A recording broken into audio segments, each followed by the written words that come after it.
At the beginning of Pilanesberg is a billion-year-old story. Most people know that Pilanesberg is an old volcanic crater.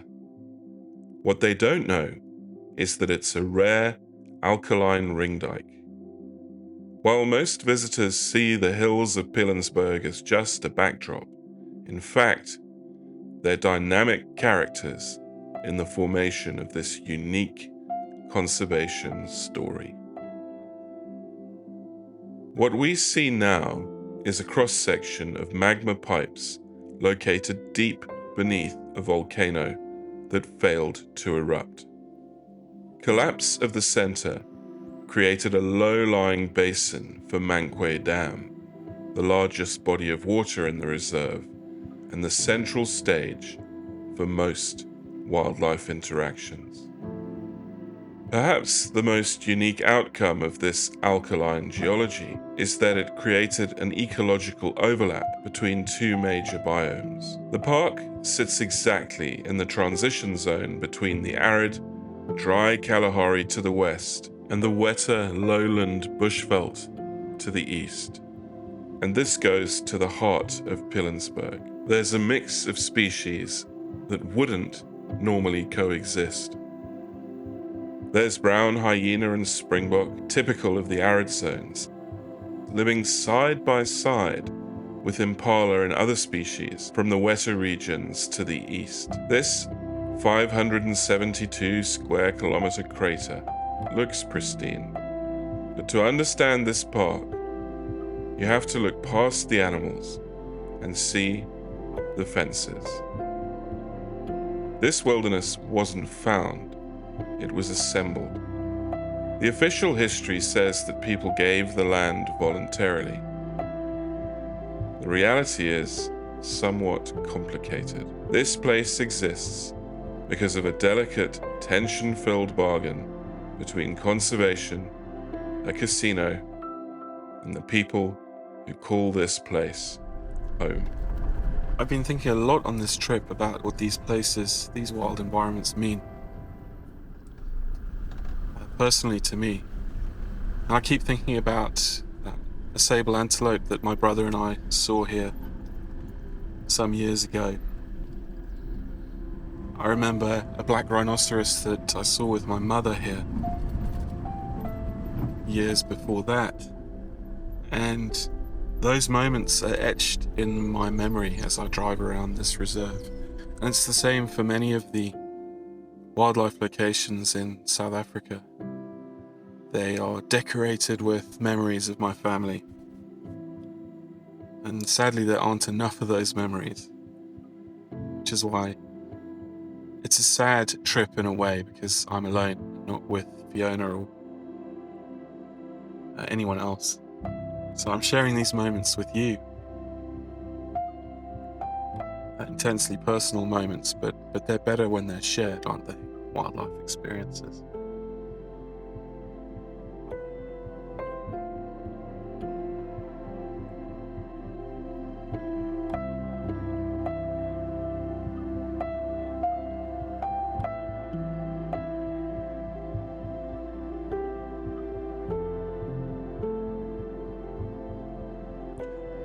If you look at any area of South Africa, it often surprises with a much more complex and contested history.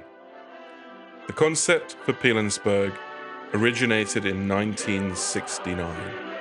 The plan was to find ways to make Bophuthatswana, an apartheid-era, manufactured and unrecognized sovereign nation within the borders of South Africa, more economically viable.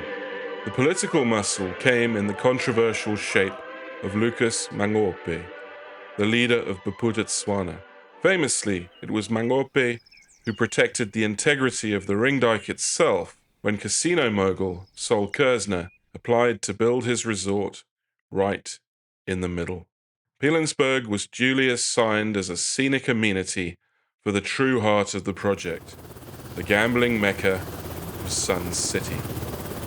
Operation Genesis was launched in 1979 and funded largely by the Worldwide Fund for Nature South Africa. 1,000 kilometers of fencing was removed, 30 farms with hundreds of amenities were demolished, the rubble was bulldozed and hidden in gullies, and rife, invasive vegetation eradicated.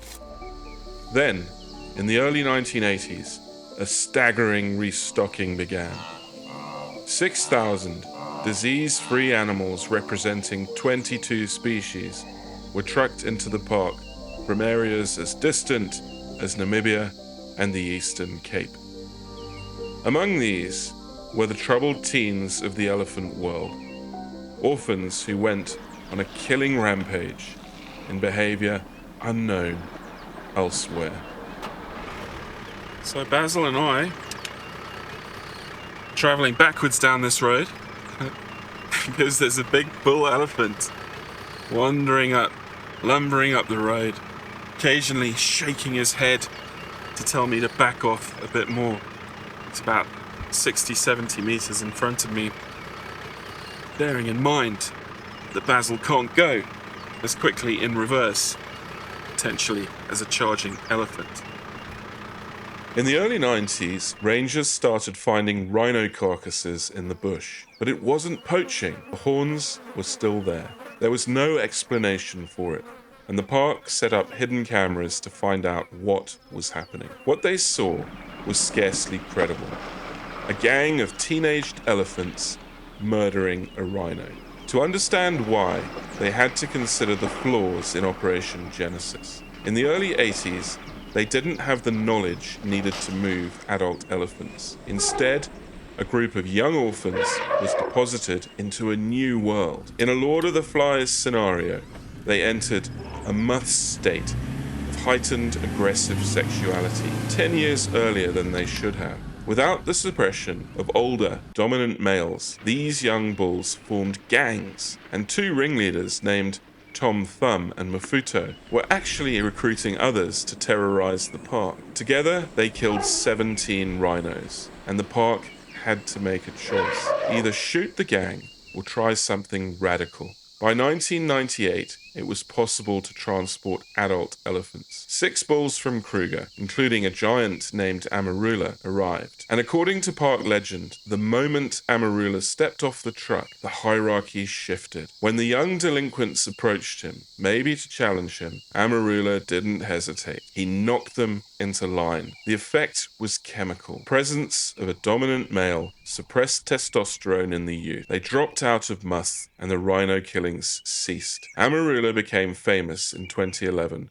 when a video of him flipping a car went viral. But he brought peace to the park. He died in 2022 at the grand old age of 65. You may or may not have noticed that this elephant is actually tuskless. At least there's no tusk on the right-hand side. And that's actually a genetic mutation and a response to hundreds and hundreds of years, if not thousands of years, of hunting and poaching of elephants along the east coast of Africa. And that mutation can actually spread quite effectively in the elephant population. And obviously without tusks, they're far less of a target. I don't think photographers should operate in a vacuum. And in researching this story, I was struck by the remarkable mix of characters who created Pilanesberg. We had the puppet president with his contested politics and stubborn desire for legitimacy, the ex-boxer who built a monument to excess, the billionaire industrialist moving quietly behind the scenes to fund Operation Genesis, the Rhodesian game ranger responsible for so much of the park infrastructure, and 2 remarkable men who probably did most to shape the experience we have today. Professor Willem van Reet, landscape architect, and Dr. Ken Tinley, an ecological visionary.